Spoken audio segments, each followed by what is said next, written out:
Hi, this is Anna Sabramowitz from eLearner Engaged, and today I'm going to talk to you about the role of the instructional designer.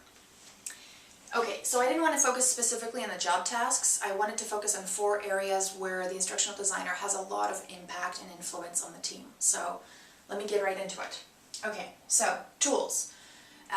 You probably have in your process ways that you like to communicate and the things that you use to track completion, to work within your storyboards. So what I suggest is you find out what your team is using, what your graphic designer is using to communicate, what your subject matter expert is comfortable with using, and then make sure that everybody is up to par and using the same communication tools.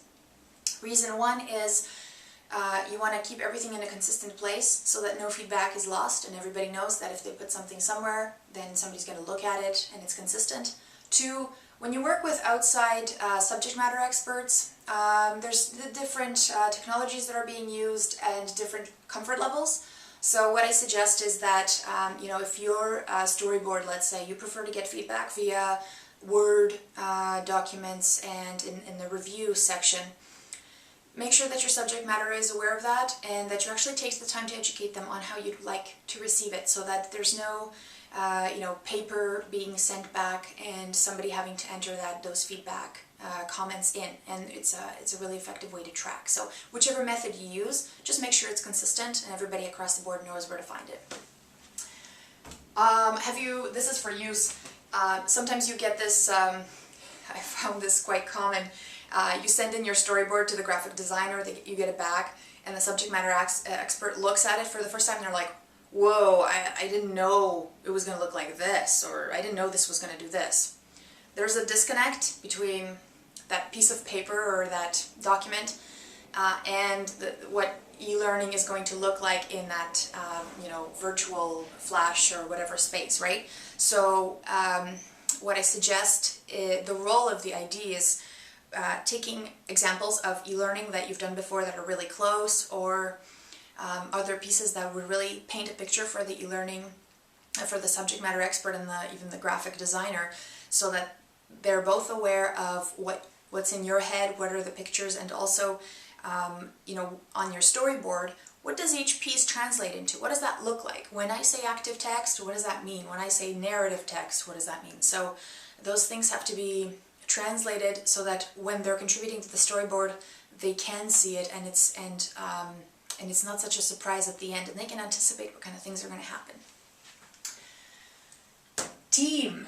As much as the project manager is the taskmaster, you are the team builder. You are the support, collaboration, pep talk.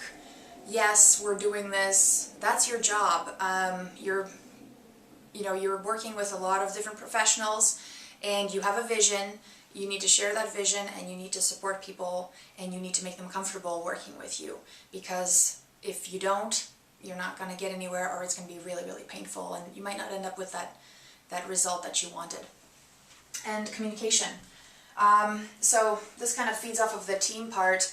You're trying to, as an instructional designer, you synthesize a lot of information from the graphic designer, the subject matter expert, the project sponsor. All those things, need to be managed, but also you have to also manage those expectations from those people about what they expect the project to look like at the end. So by communicating frequently, you're all working together towards the same goal, and hopefully everybody's on the same page. Worst case scenario is if you don't communicate, you'll get a bunch of whiz-bang from the graphic designer that you never asked for, or information overload from the subject matter expert that you didn't expect, or you're missing something and you didn't get something that you needed because you failed to communicate with your project manager about your needs. I hope that was helpful, and I hope you have comments and you want to contribute them to the blog. And if you have any other questions, suggestions, please post them as well, and I hope to see you next time.